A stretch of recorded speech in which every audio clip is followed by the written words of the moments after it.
Welcome back to another episode of Rock Boys Football. Mario Cristobal, the Miami Hurricanes.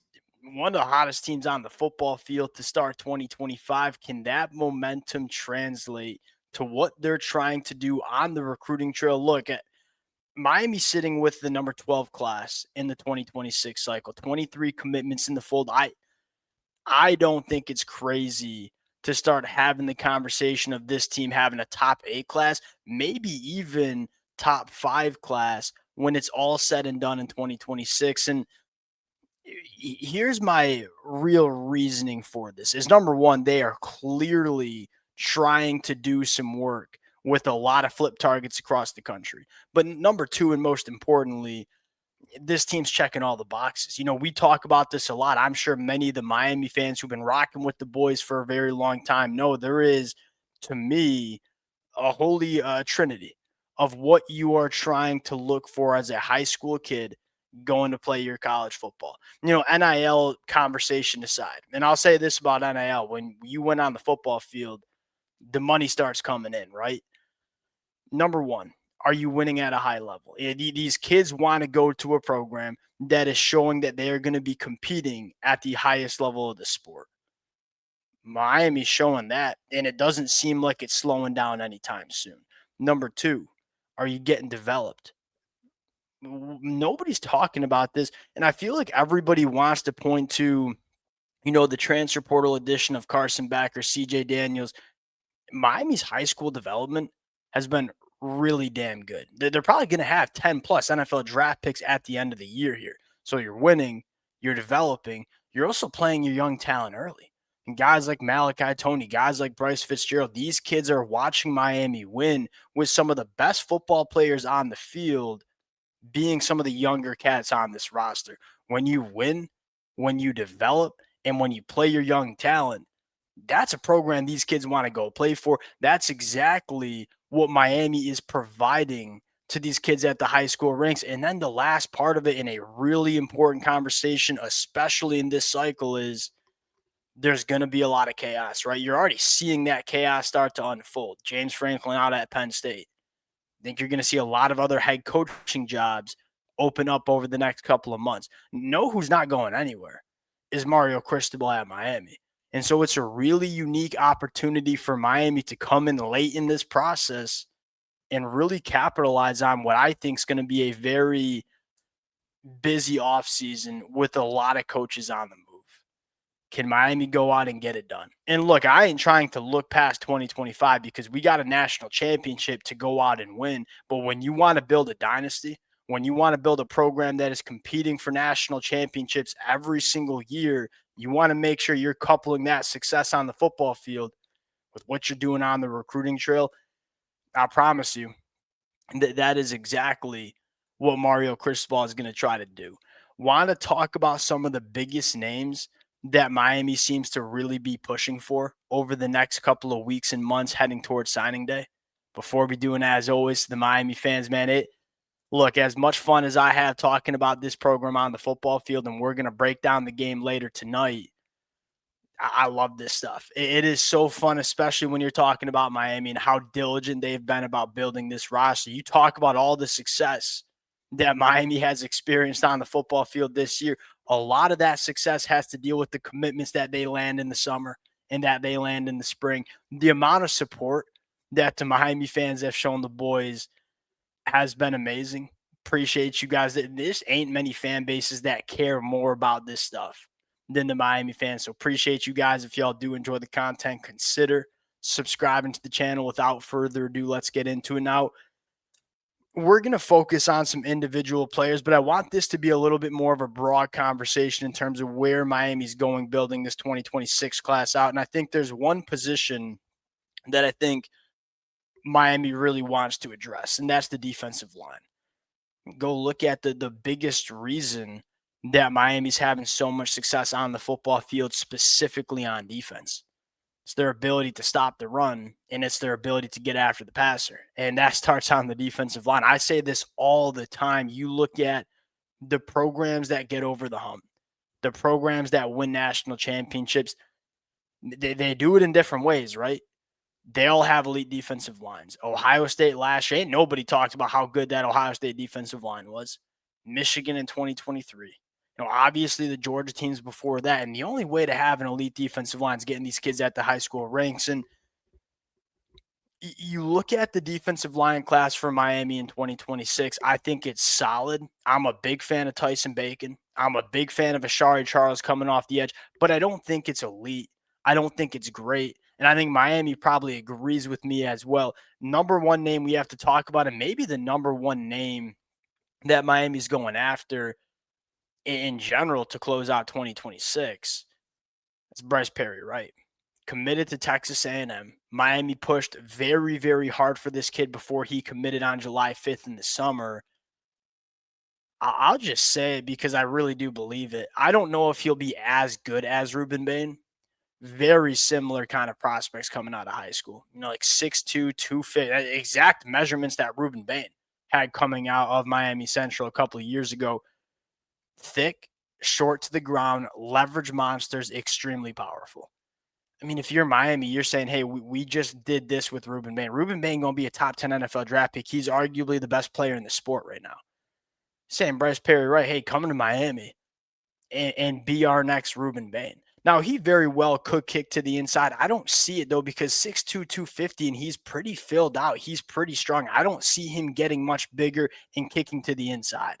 I think he's going to be an elite edge defender who's extremely powerful in the pass rush, but also really good against the run. And that's something ain't nobody talk about with Ruben Bain, is how good he is against the run as well. Bryce Perry, right, probably the biggest target for Miami. We'll see if they can get that one done. Now, number two here, Tank Jones. And I think the conversation, if you're a Miami fan, is, hey, can we get one of them, right? I like Tank Jones a lot too. 6'3.5", 240, state champ in both the shot put and discus. And you see that play out on the football field. This kid's power output, it's special, but he's also a really good athlete. And he also has a really good first step. I mean, I look at Bryce Perry, right, Tank Jones, and say, you're going to have to replace two really good football players, and Ruben Bain and Akeem Mesidor, who will both be playing on Sundays next year. You have a guy like Hayden Lowe coming back off an injury. We really like him. You've seen great things about Marquise Lightfoot. You want to maybe grab a guy that can come in and provide immediate value. Both Bryce Perry Wright and Anthony Tank Jones, I think, have that ability for Miami. Can you go out and land one of them? That would be absolutely huge. Now, here's another name that's a new name for Miami fans, but I think a very intriguing. You want those big bodies too. What about Carter Gooden up there in the state of Massachusetts? Is this the same high school that Pancake came from? Tabor Academy? I probably should have done my research on that. I know he was from Massachusetts. I forget if it was Tabor Academy or not. Let me know in the comment section. Here's what I'll say about Carter Gooden. He's not an immediate guy, right? He is probably going to take a year or two before he becomes a good football player, but man, the potential is very much there. He is 6'4", 260. I think he'll get big. And I don't think he'll ever be, 320 pounds, but I think he'll be a solid 290, 300 and be that penetrating three tech. And look, we know Miami values pass rush ability on the inside. I mean, I look at Ahmad Moten. He's solid against the run, but his ability to penetrate and get behind the line of scrimmage and create negative plays and get after the passer has been a monster asset for Miami. Even going back to 2024, there were not a lot of bright spots on defense. Ahmad Moten was one of them.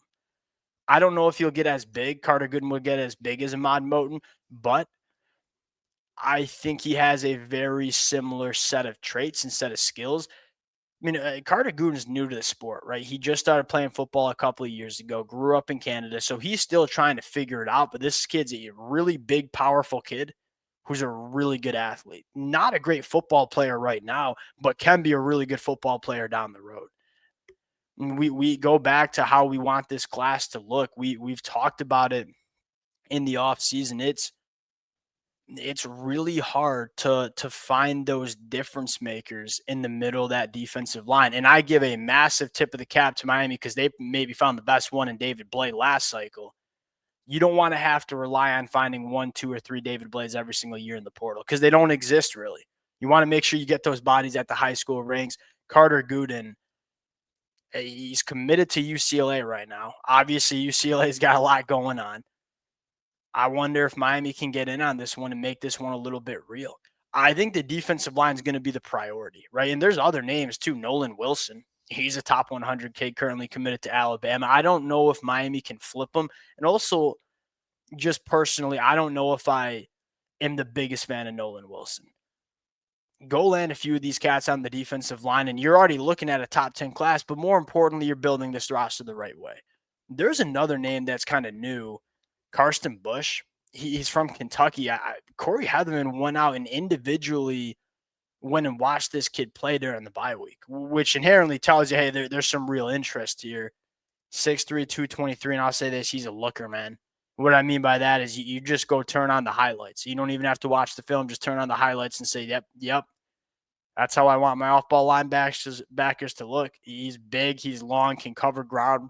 I'm a really big fan of Karsten Bush, and we'll see if Miami can get that one done too. The rest of it, look, in the secondary room, you got a lot of cornerbacks. I don't even know if you have that much room to add more. I know Justice Fitzpatrick's a really big target. I think he'd be a really good safety, which would make sense for Miami. But at the end of the day, you look at it for Miami and say you signed a lot of guys in the secondary last class. Bryce Fitzgerald's going to be a freaking stud for Miami over the next couple of years. Zachariah Poizer's got multiple years of eligibility. I don't know if that is a must-get position for Miami. I'd rather see Miami focus their efforts on the defensive side of the football. Now, quickly flipping up to the offense. Let's start with the wide receiver position. It's a flashy position. I'm sure many Miami fans want to talk about it. You have Calvin Russell. And I've been very, very clear on my stance with Calvin Russell. If he wants to come to Miami, awesome.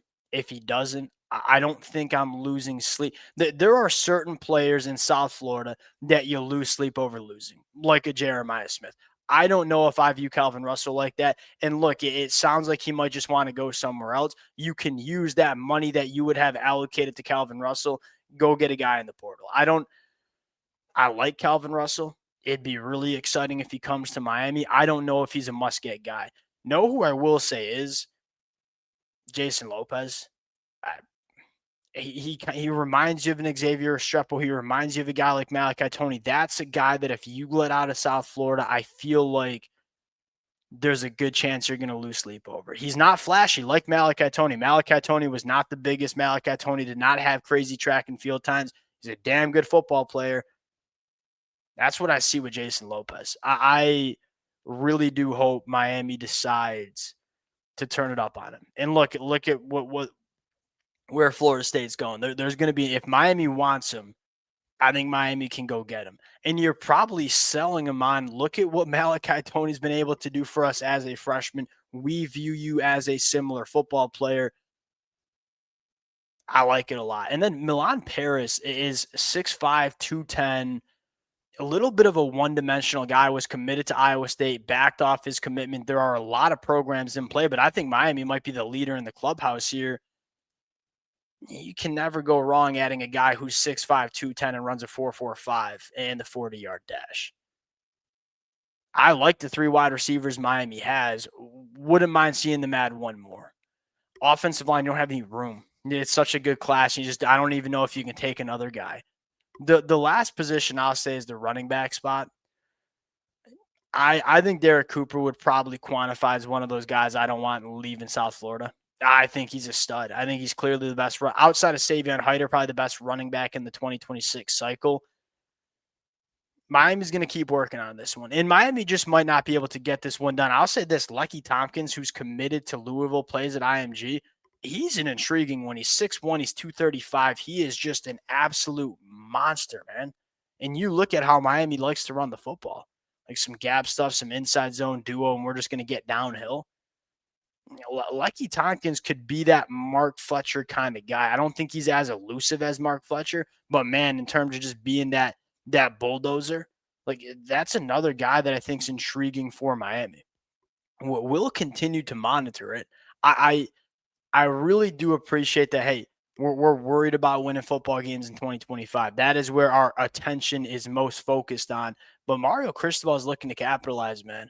Number one, this program is so damn attractive to play for right now. But number two, you look across the sport and all these guys committed to different programs that might be having head coaching searches over the next couple of months. Go capitalize on the chaos in a college football landscape right now, because we didn't really see much chaos last year.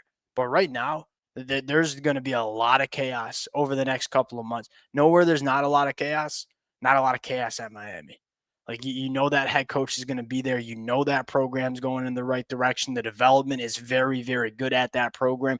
Go capitalize on the chaos that we're going to see across the sport.